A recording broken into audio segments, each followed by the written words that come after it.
Hello and welcome to Pluribus Unum's Fireside Chats. Not as good as FDR's, but it's something. Okay, so this is going to be a topic that literally nobody except for me and maybe Mexican journalists will care about. Like, seriously, everyone else probably won't care because, I mean, Mexico's kinda not in the people's peripheries, I guess. But I'm going to say it's because I have, some connections with Mexican news and all that jazz. Look at my channel. So anyways, before we get into that, let's get right into the news. First, we're going to talk about Ben Sasse. Ben Sasse calls for repealing 17th Amendment and eliminating popular vote Senate elections. Senator Ben Sasse called to repeal the 17th Amendment on Tuesday, which would eliminate the requirement that U.S. senators be elected by popular votes. In a Wall Street Journal op-ed titled "Make the Senate Great Again," Sasse called for an end to the amendment, among other changes the Senate aimed to promote debate and not ending it. Now here's the thing. All of his proposals are stupid. I mean, they might sound interesting when you hear them, but there's always one extra detail that makes them just terrible. For starters, senators are limited to 12 years in the Senate. And I might say, that seems interesting, yeah. Limit them to 2 terms. No. Limits them to 1 term. Sasse's plan is literally to make a senator be elected for 12 years. Just one day, they just elect him. That's completely stupid. No. You should not be elected to be... There should be very few offices, if any, where you're elected for more than a decade. And if you're going to be elected for more than a decade, at least have the people have the option to not let you be there for the decade. Like the current system, senators have been in there for decades, but people could hypothetically vote them out if they want. One proposal he's also stated is that he wants to get rid of cameras in the Senate hall because he's like, they're just gonna do sound bites. Like, all the senators really care about is the sound bites that they're making. But here's the thing, the reason why there are cameras in the Senate hall is so we can see, what the senators are doing. No, senators should have more cameras. We should be watching the senators every single day. You should be able to go on a website and then type your senator's name and then just catch into a 24-hour live stream where you can see what they're doing. But Sasse, like I said, his biggest thing was that he wanted to get rid of the 17th Amendment. The 17th Amendment is what makes it so that we elect our senators. Because back in the day, you didn't elect your senators. Your senators were chosen by your state legislator. So whoever your state legislator was, whoever had a majority in the state legislature, gets to pick whoever your senator is. Which you might realize this is literally just a way to keep power among a certain elite. Believe it or not, I happen to believe, and so do a majority of people, I would think, that having the people decide who's your senator is actually a good idea. And this is weird. I find this idea, for some reason, there's a lot of people who really do like to get rid of the 17th Amendment, thinking that it will make everything better. How? Sasse's reason is apparently we need to make the Senate more bipartisan, and it's stupid. No, the people of the state should decide who the senator is. You don't have to go through a million steps to do it. I believe in democracy. I know you don't, Sasse, but I do. Okay, so the next story is coming from a person who might be senator next year. Mark Kelly. Mark Kelly apologizes for offensive 2018 comment. Arizona Democratic Senate candidate Mark Kelly apologized on Thursday for 2018 remarks where he joked about the changes his astronaut brother underwent after an extended time in space, saying in jest that he began acting like a monkey and they started calling him Rodrigo. Kelly made the remarks during a 2018 appearance in New Jersey. Now here's the thing, Kelly and his brother are white, but the issue is he's saying a person named Rodrigo looks like a monkey. And that's a bit of an issue when you're in a state that's very heavily Hispanic. I mean, I don't know if this will knock him down in the polls. Maybe it'll give him a slight knockdown. But I just feel that it was worth mentioning. He shouldn't. His comments shouldn't be not criticized. That's fair. Okay, speaking of Senate, we're going to talk about a different senator. Mine. Well, not really my senator, but someone who worked for him. Tom Tillis staffer tells cancer survivor that people only deserve health care if they can afford it.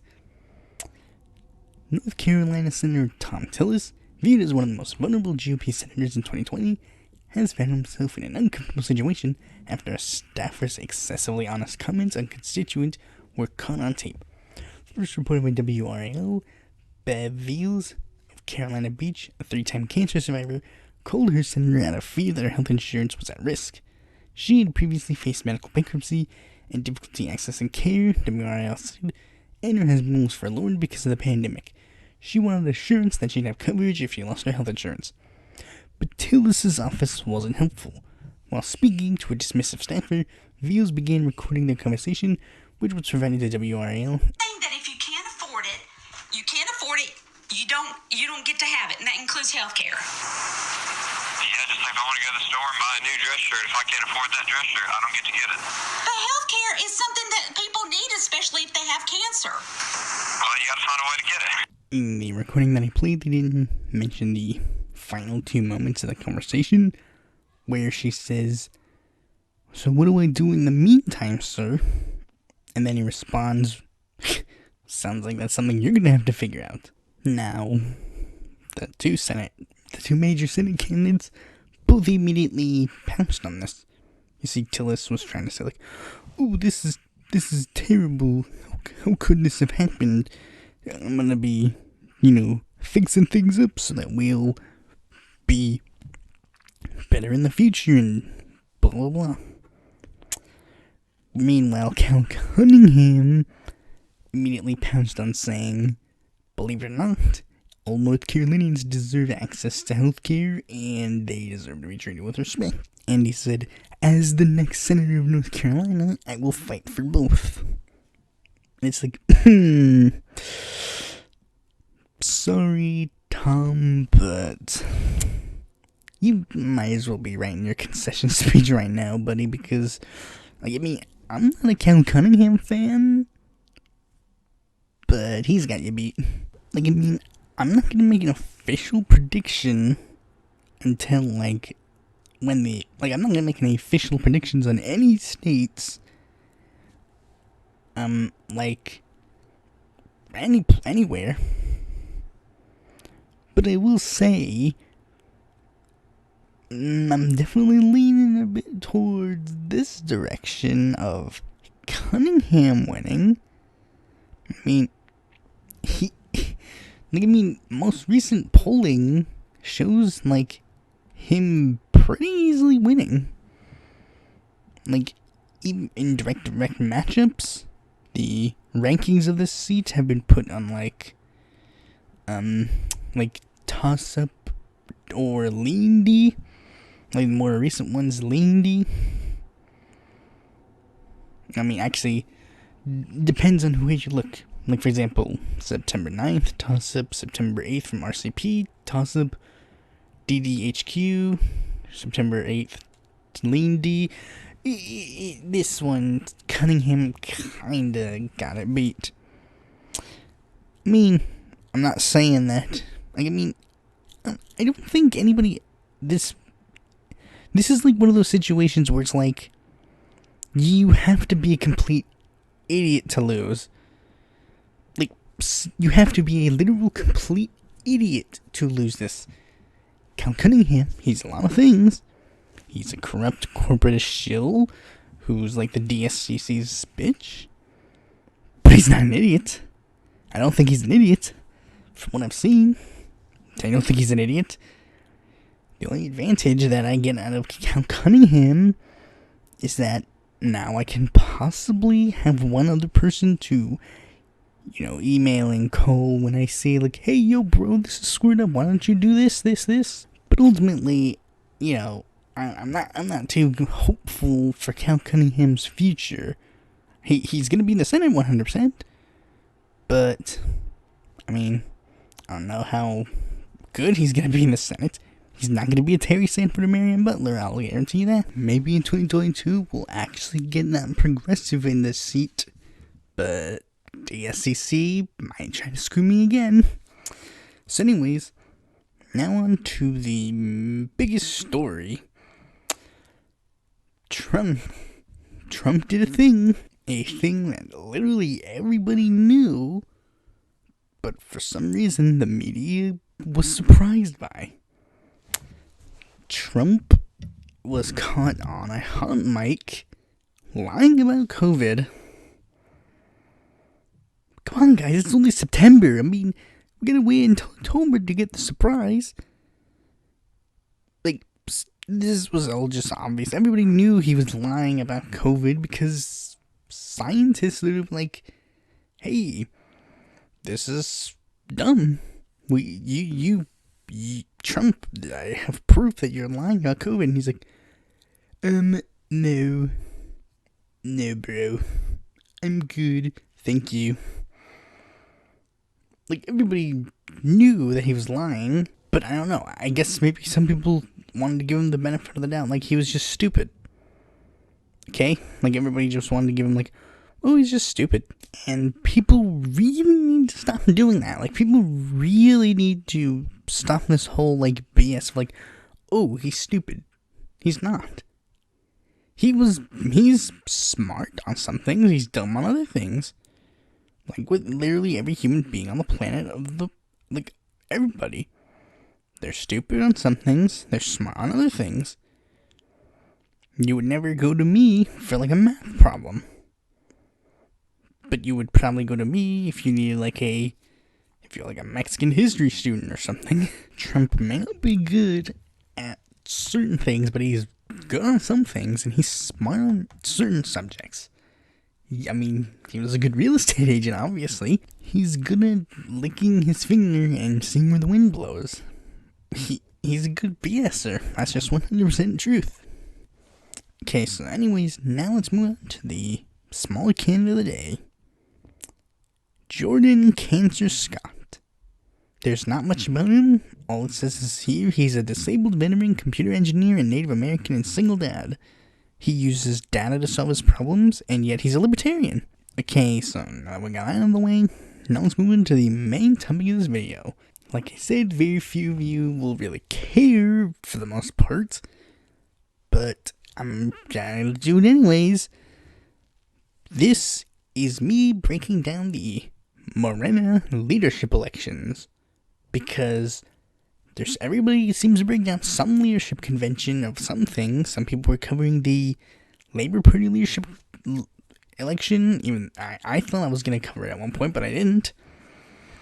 Currently there's some people who are covering the Canada Green Party leadership elections. And since Mexican politics is kind of my niche, MORENA seems to be a good place to start.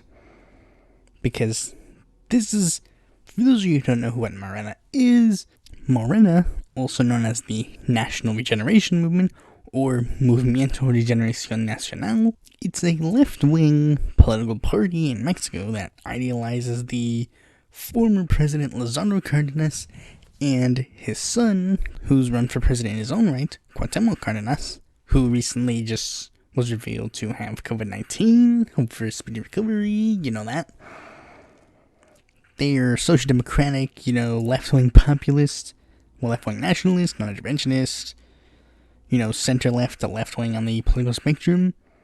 They split off from another left-wing party, called the Party of the Democratic Revolution because the most prominent figure within that party at the time, Andrés Manuel López Obrador, saw that the PRD was heading in a direction that wasn't necessarily cool. You see, they actually at one point voted for the almost near privatization of Pemex. Like, Pemex got partially privatized, and the PRD, their senators and their deputies, 100% supported it. When I say 100% supported it, I mean, like, there's at least a decent number of people who did support it. I don't know if all of them voted for it, but a decent amount of them voted for it. And AMLO saw that as, like, I don't think that this party is that well-intentioned as I thought it was. And around the same time, it was when he ran for president for the second time, and there was a huge left-wing resurgence movement called Yo Soy 132, and he wanted to translate that movement into a political party, but he couldn't do it with the PRD because he saw the PRD was shifting a little bit to the right, so he decided to do it under a new banner, and he actually got some help from the Labour Party and some PRD and citizens movements dissidents who all also felt that AMLO, like, they saw AMLO saw this and they were like, we should try and join up with him for either reasons that are like, oh, we want to further our political careers because AMLO's popular, or, you know, well-intentioned reasons of like, we need to stand up and fight for the leftist wing of Mexico. And then this party, you know, due to the fact that Mexico had been pretty much uninterrupted by neoliberalism and neoconservatism for like 70 plus years, they were well receptive of Morena's ideology and voted Morena overwhelmingly, and now they're kind of the guys in charge in Mexico. But there's a problem. AMLO's in the presidency, of course, and people are trying to get rid of him. That's problem one, but that problem isn't really what's the focus of this video. The problem is that Morena has it was kind of pretty much just an AMLO party. Like, the whole point of the party was that we need to get AMLO into the presidency so he can fix Mexico. Okay, he's in the presidency, he's making some reforms, but what do you do after that? AMLO can't run for a second term, because currently that's not allowed. And considering the last Latin American leftist that really was intent on trying to fix some issues with their term limits, kind of got booted out of the country because they instituted longer terms and no term limits, that kind of makes me think AMLO's not going to do that. So, after AMLO's gone, what do they do now? What's their plan for, like, the remaining elections? Because AMLO, he really, like, I mean, technically I think he could, like, run for their leadership and then be their leader ever since then, but usually it's, like, seen as tradition for Mexican presidents to kind of retire to private life after, you know, they're, like, finito, like, after the term's done. Plus, AMLO's an old man, so even if he did get their presidency after he leaves the main presidency, I mean, how long until you're going to be faced with the same problem again? So, there's now a leadership election to decide what will be the direction of Morena following suit. What's going to be their plans for the next midterms? What's going to be their plan for the 2024 presidential election? Yeah, 2024. Okay, so what happens next? How are they going to change their leadership's going to go? And not that long previously, like on the 8th, a certain number of candidates have registered to try and be the leadership candidate. Each of them sort of having similar things, you know, like similar campaign strategies and such, but with emphasis on certain other things. We'll get to that when we get to that. We're going to go over just who the candidates are, what are their plans, my reservations, and my hopes. Okay, because, you know, Morena is kind of what Movement for People's Party is trying to build itself off of. And we don't want to base ourselves on a movement that crashes and burns after one election cycle. Okay, so first, we're gonna, a lot of people have been, cited as leadership candidates, filing with the official election agency. There's technically quite a few people, but apparently it's going to be narrowed down to 6. So I guess it's in our best interest to focus only on the 6 that probably will be actually in contention. But there are some that are worth mentioning that are in contention, like Joel Flores Bonilla, Adriana Menendez Moreno, and Pablo Cesar Vincello. I don't know how to say some of these Spanish names. Those 3 were notable enough for Mexican news sources to keep posting them as leadership candidates. And one of them apparently is a well-known activist, Pablo. But again, if those, if what I'm reading is true and it'll be narrowed down to 6, those 3 won't be making it. The 6 that will be making it are as follows. First is Javier Hidalgo Ponce. He's an architect and a politician that is a federal deputy for Mexico City District 10. He was previously a member of the PRD, but there's pretty much nothing notable really about him. He was just one deputy among hundreds. Another similar one is Mario Delgado Carrillo. He used to be a senator for Mexico City. Now he is currently a deputy for District 13 of Mexico City. He used to be part of the PRD. Now he's a member of Morena. And, he's been doing his job in Congress. That's pretty much all you can say about him.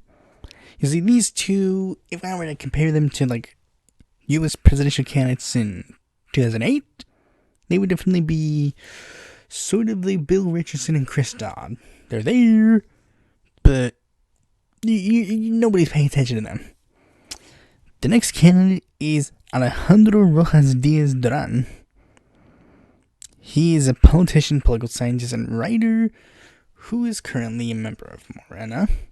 He's a Senate advisor, actually. Well, he was. He used to be a member of the PRD, much like most of these people are, and the party of the Democratic Center, which was a party that was pretty much the Mexican Reform Party run by Manuel Camacho Solis, who ran for the presidency at one point. The next candidate is one that seems to be, from a glance, seems to be making the rounds. Gibran Ramirez Reyes. Gibran is an interesting one because he's the youngest of all the candidates. He's only 30 years old, and yet he's been making some decent rounds. And in his current life, he's been making some decent, interesting headlines. The next candidate is Yidiko Polevensky. She was the leader previously. You see, she took the position after AMLO decided that he wanted to run for president. So she ended up taking that position. And the last candidate is the most interesting, I guess you could say. Porfirio Munoz Ledo. If you're familiar with my Mexican presidential election series, you'll recognize that name. Porfirio Munoz Ledo he created the Party of the Democratic Revolution.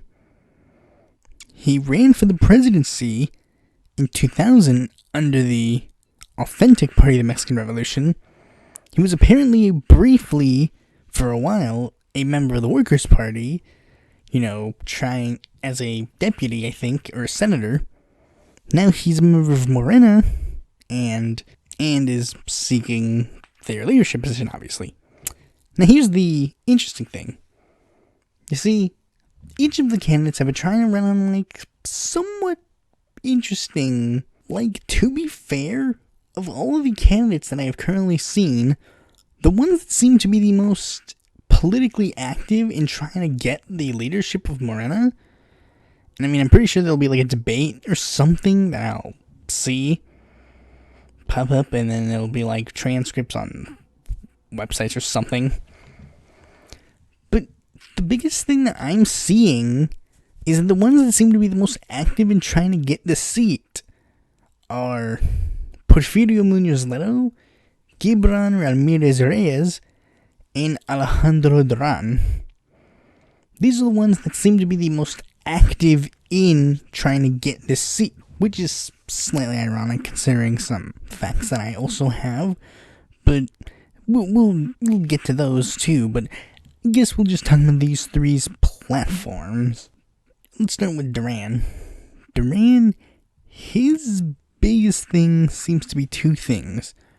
One, he calls the current leader Yidikali extreme left, and her policies are going to push people out of Morena. And two, seems to really be into the idea of, like, you know, reinstituting the idea of, like, people can't seek re-election. Like, get rid of automatic re-elections. Okay, that's good. That's the big things. Those are his big things. And I mean, I guess you could technically see that it makes sense, considering he comes from a more centrist leaning. Porfirio Munoz Ledo, I guess I should say this for all of them. All of them are trying to run on this campaign of unity, which is ironic because some of them, not going to name names, are not entirely, quote, unifying about Morena. And when I say them, I specifically mean Porfirio Munoz Ledo. Porfirio Munoz Ledo has been extremely big on the idea, like, he criticizes AMLO and Morena all the time. Like, he calls some people in Morena, like, party loyalists that follow AMLO everywhere he goes, and that I think at one point he literally said he wanted to leave Morena, but then he was going to stay so he could, like, try and push the party somewhere from the inside. And, as some people are actually quick to point out, this is Munoz Ledo's, like, a millionth party that he's a part of, and he's not exactly as left as many people would think he is. Like, I mean, yes, he was part of PRD, yes, he was part of PT, but in the 2000 election, when he ran, he eventually did drop out. Who did he endorse? Did he endorse Cuauhtemoc Cárdenas? No. Did he endorse the social democracy candidate? No. He endorsed Vicente Fox in an effort to try and, like, push all of the PRI's, like, big opposition together. But it's dumb. Why would you endorse him when ideologically you're closer to Cuauhtemoc? And another aspect is he keeps criticizing, like, corruption. Like, oh, AMLO's secretly corrupt. I'm seeing some things that make me think that Morena has some secret corruption. And other candidates seem to be like, bro, can you, like, citation, please? Can you give us proof? If you have proof, report it to the police. Morena literally just got rid of the idea of, like, corruption being legally protected, so you're free to go to the cops and tell them. But no, he's just gonna criticize and point the finger. And the thing is, when he criticizes AMLO, I'm not entirely sure where he's coming from, because he criticizes AMLO, like, way too much to be like, oh, I'm just giving you some slight critiques, bro. Like, he seems to be going way too hard on AMLO, especially if he's supposed to be a leftist. And many people actually question that as well, because, as many people point out, he's worked in, like, many of these, like, right-wing people's governments. He's worked with PRI governments in the past, and he's worked with PAN governments in the past. After he endorsed Vicente Fox pointed him to, like, some sort of cabinet position. Me smells a little bit of corruption, TBH. And here's one thing that I looked into that no one else seems to be looking into. You know how I mentioned Porfirio Munoz Ledo? Oh yeah, he's currently a deputy for Morena.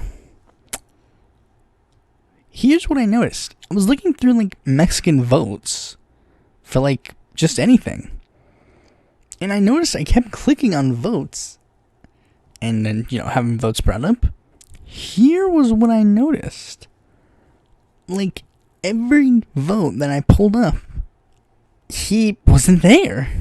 He was absent. More than likely trying to use this opportunity to criticize AMLO. I don't trust him, is what I'm saying. Porfirio Muñoz Ledo, I don't trust him. And he has another problem, too. He's the oldest guy there. He's like 88.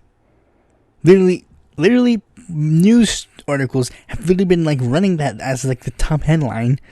80-year-old man tries to be the leader of AMLO's party to try and bring a new voice. He's not a new voice. He's not. He's been in Mexican politics for like a million years. He's not a new voice. Who is a new voice? Gibran Ramirez. He's been making some rounds, like I said. Like, he's been talking like smack not only to Leto, but he's like been giving critiques of like how the Morena really needs to stand by AMLO when they're facing attacks from the right. Because AMLO, of course, has been facing like millions of attacks on the right, many of which are completely unjustified. And they need to stand with AMLO, and with his new young energy, he could bring a new voice to the party. He's making good rounds. Another candidate that seems to be doing well is the one who was currently winning most of the polls that have been done, even though I can't really find any. Mario Delgado.